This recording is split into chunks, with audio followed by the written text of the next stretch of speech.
Our series this morning called Toxic Religion, and looking at Genesis chapter 11, and starting at the beginning of that chapter, Genesis chapter 11.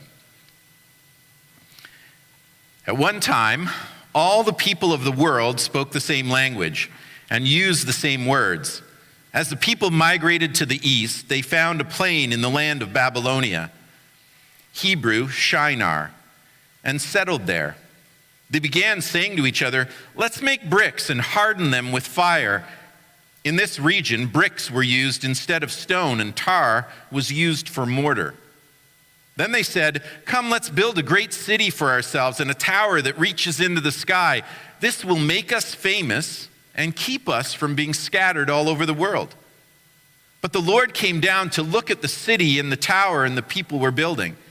"Look," he said, "the people are united and they speak the same language. After this, nothing they set out to do will be impossible for them. Come, let's go down and confuse the people with different languages. Then they won't be able to understand each other. In that way, the Lord scattered them all over the world, and they stopped building the city. That's why the city was called Babel, or Babylon, because that is where the Lord confused the people with different languages.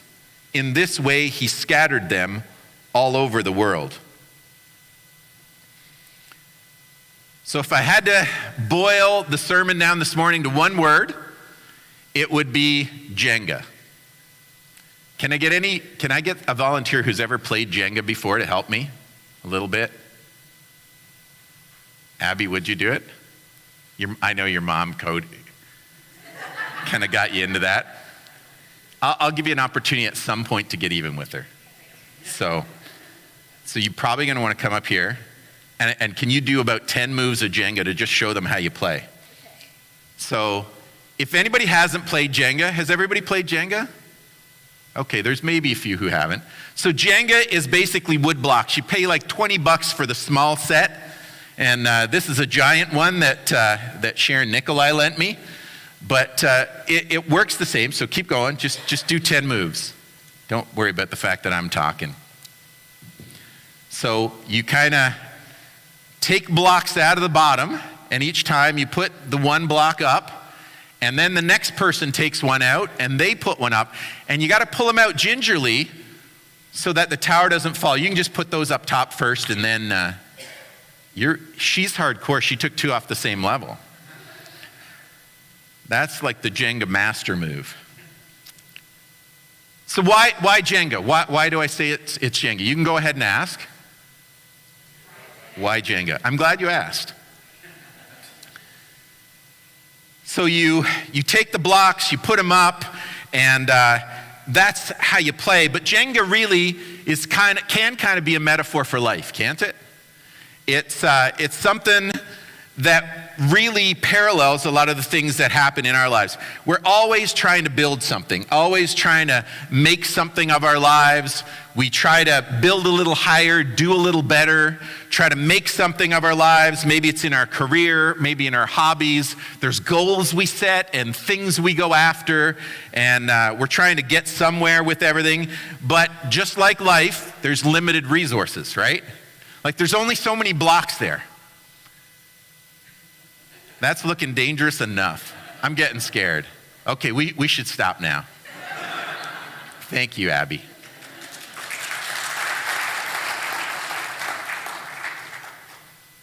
She really is good. If you could see it from my side, it's like kind of sparse back here. So it is kind of like life because you're trying to build, you're trying to get higher, you're trying to do something, accomplish something, but you only got so many resources. Like you've only got so much time, you've only got so much energy. For most of us, we've only got so much money, right? And we're trying to stretch all of that. We're trying to do something with what we got, but it seems like we're always kind of building, and eventually it gets really difficult to figure out what we've got to remove in order to fit something else into our schedules. Like what's going to get missed? And then we feel guilty, like things get a little sketchier. And as we're pulling from this thing to do that thing, we can try to accomplish everything. We can try to go as high as we want to, but eventually the limited resources get to us. And some people get competitive about accomplishing things in life, right? Like they look at their neighbors and they think, they have a really nice car. They just remodeled their kitchen. Or my friend, they just got this new job and I don't seem to be getting anywhere in my career. Or I can't afford that. Or they've got a riding mower. I got the guy across the road, he's got a lawn that's pretty small and he's got the riding mower. And I look out back at my house and I go, I got a lot of grass here. And I just moved up from the electric mower with the cord. Finally got something new, but it's not a riding mower. It's not anything fancy. And so we kind of do the comparison game, and some people get competitive. And sometimes you're working so hard, you stretch yourself so thin that it feels like the tower you're building gets less and less stable. Amen? Like sometimes you're stretching yourself, going so far, going without sleep, trying to fill up your schedule, trying to get the right education, trying to do the right things, make the right moves, that you feel like there's just never enough time in the day. There's never enough resources to really get the job done right. There's never enough money to do what you want with your home or with your hobbies. Or with whatever it is you like to spend your money on. And so some of us might start to feel eventually like we're just working so hard all the time that it feels like we're on the verge of collapse. Like the whole thing could come crumbling down any minute if we aren't ginger enough in the way that we line things up and the way that we remove things and the way that we put things in.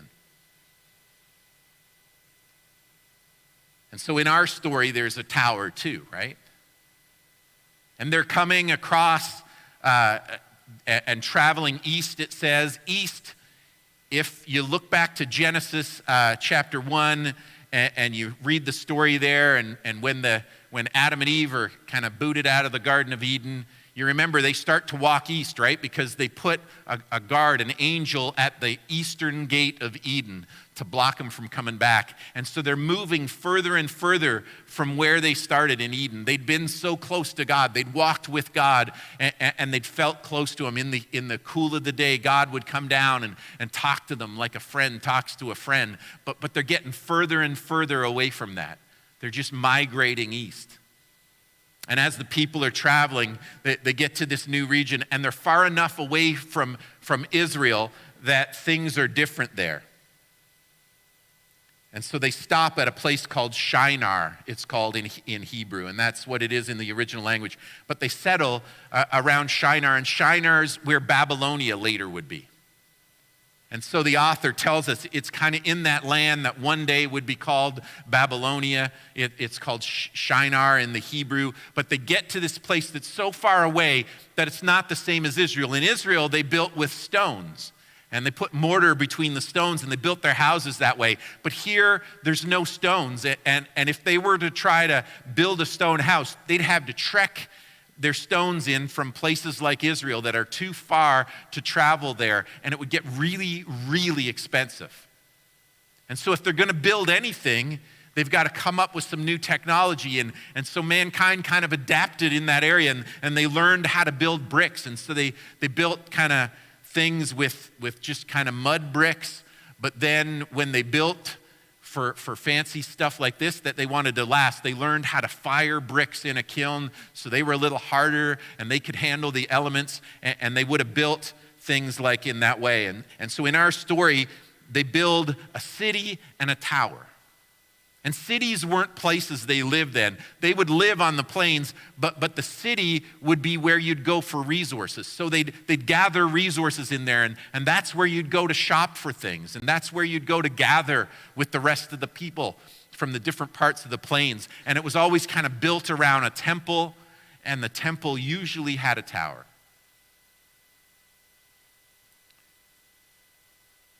And so they build, and they build with bricks instead of stones. And it says they began to say to each other, let's make bricks and harden them with fire. And it says in this region, bricks were used instead of stone and tar for mortar. That's what they had to work with. And so then they said, come, let's build a great city for ourselves with a tower that reaches into the sky. This will make us famous and keep us from being scattered all over the world. It was a city with a tower. And as we go through the story, it seems that they'd built this city and they built the tower the way they normally do with the temple down below it. And in our story, God seems kind of threatened by the fact that they're building a tower. And so he says, oh, if they set their minds to this, they'll be able to do anything. And it doesn't really sound like God, does it? What could his problem be with them building a tower? We noticed that he never stopped the building of the CN Tower, right? Like 1,815 feet high, and not one bolt of lightning kind of hit it and struck it to the ground. So why is God threatened by a tower that would have been about 300 feet high in their time?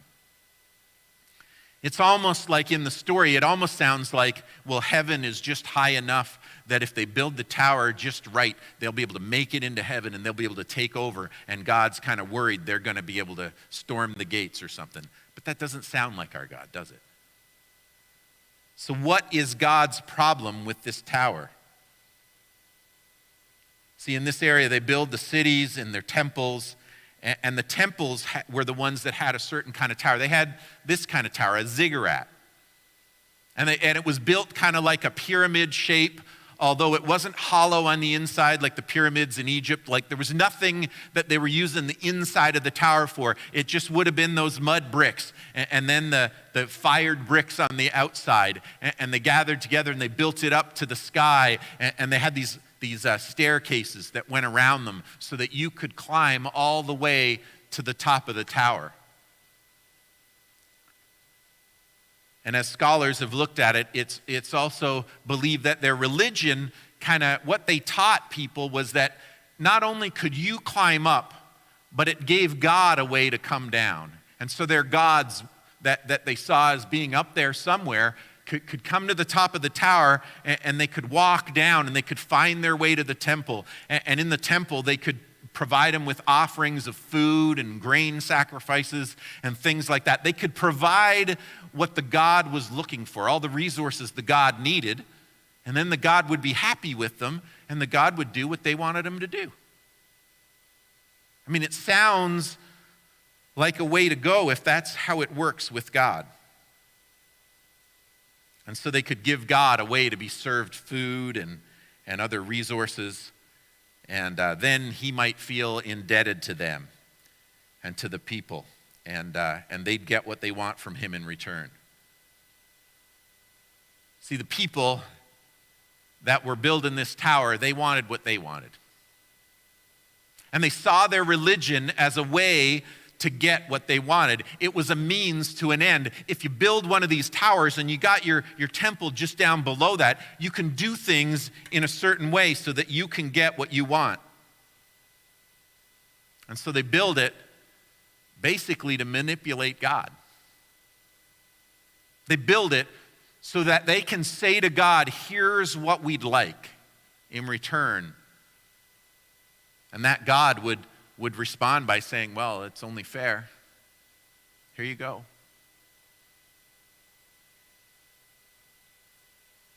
And so they build this tower. They want what they want, and they want to use God. And they want to accomplish great things, and they say that they're building it so that they'll be famous and so they won't be scattered all over the world. But just like Jenga, as long as they're counting on themselves and their achievements, as long as they're kind of working their own agenda for what they want and what they're looking for, as long as they're kind of selfishly motivated by what they can get, and that their religion is designed to manipulate God so that God will give them their wishes. It's kind of like a tower made out of wood blocks. And so they say, come, let us build a great city for ourselves with a tower that reaches into the sky. This will make us famous and keep us from being scattered all over the world. It'll make us famous. Like people will see this and they'll admire our accomplishments. They'll think, boy, those guys have really done something. And we won't be scattered. We'll gather together. And our one goal that we'll be united in is building something great for us. Building something so that everybody will look at us. Building something so that we'll be admired. So our needs are met and our need for importance and our sense of self-importance will be fed over and over and over again. And if we build this tower and there are gods up there, we'll enlist their help to accomplish what we want to accomplish and to draw attention to us and to make us famous and to make us important and to do what we want so that we'll be puffed up. See, their motivation for building is completely selfish. It's a monument to their greatness. So they build this religious tower level by level. They spend time making bricks and piling them together just so that they can go as high as possible. And they fire the outer bricks in the kiln and they make sure there's not a crack between for rainwater to get in and wash their tower out. It's going to be a great tower. It's really going to be something that's awe-inspiring. When people stand and they look up at our tower, they're going to think we're pretty great. It's all about personal greatness. It's all about karma. It's all about them, and it's all for their glory. They'll manipulate God, and he will fit their plans, and they'll be seen as a big deal.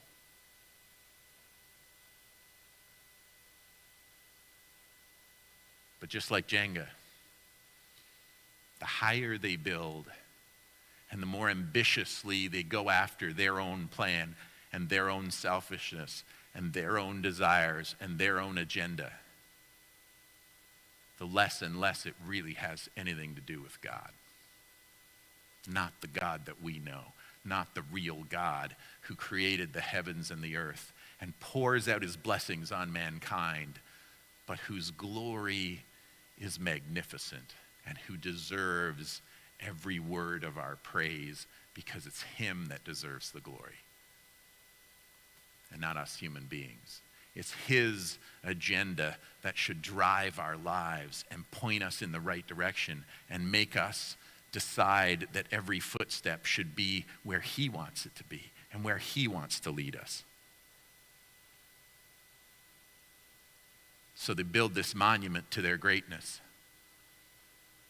And the kindest thing that God can do is to make sure that they can't keep going, that they end up abandoning all plans to go any higher, and that they stop and they can't speak to each other anymore to make that kind of plan, so they're scattered to the winds by the fact that he's given them different languages and they can't communicate anymore.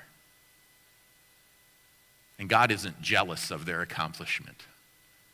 He isn't trying to stop them from something that would truly make them great.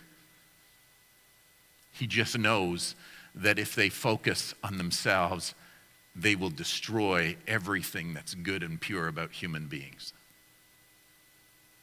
And the kindest thing he can do for them is divert them from that plan so that maybe they will come to their senses and they will see God for who he is, and they will realize that he deserves the glory and he deserves to set the agenda, and he is the one who is great in the heavens, and that he will pour out his blessings, not because we manipulate him, but because he loves us.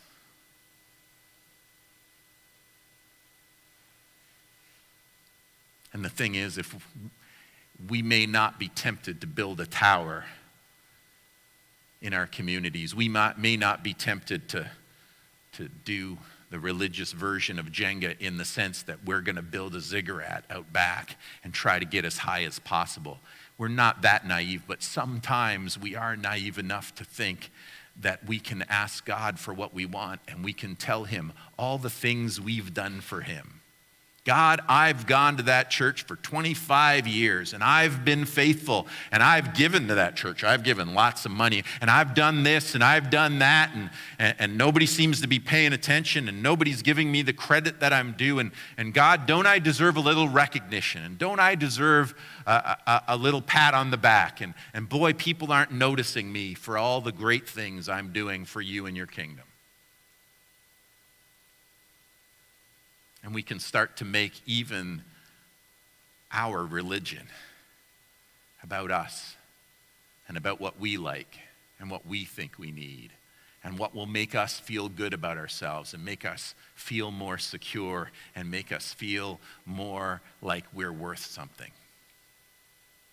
And we can work for our own reputation and our own sense of worth. And God is saying, you're worth something, but it's not because of your accomplishments. It's because you're made in my image, because you're mine, and I love you. And you don't have to manipulate me to get your needs met, and you may understand your needs a little differently than I do, but the things I give you are the things that you need, and the things that sometimes you try to get by your own means, and the things that you focus on building. Sometimes the kindest thing I can do is dash your plans because they're the wrong plans. And you'll never be satisfied if you follow your plan instead of my plan. And I love you too much to leave you alone and let you just ruin everything.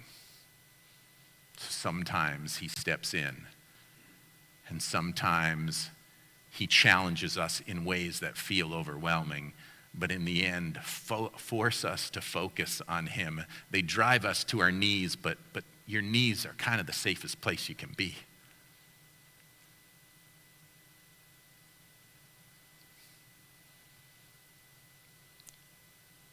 And so they build a tower, and we build stuff.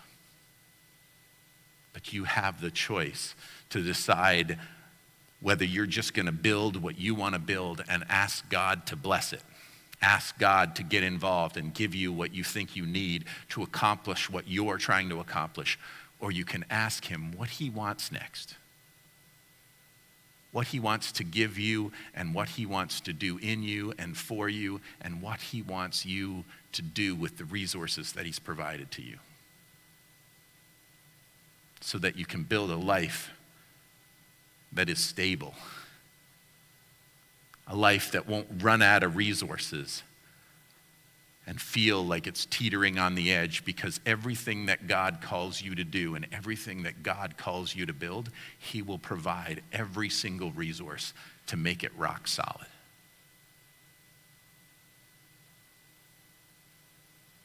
And if you do what he asks you to do, you'll have everything you need to do it. He promises us that. The question is whether we are asking God to come down and meet our plans, or whether we are seeking him for his heart for us and his plan for us. And the truth is, his plan is always better. Always better.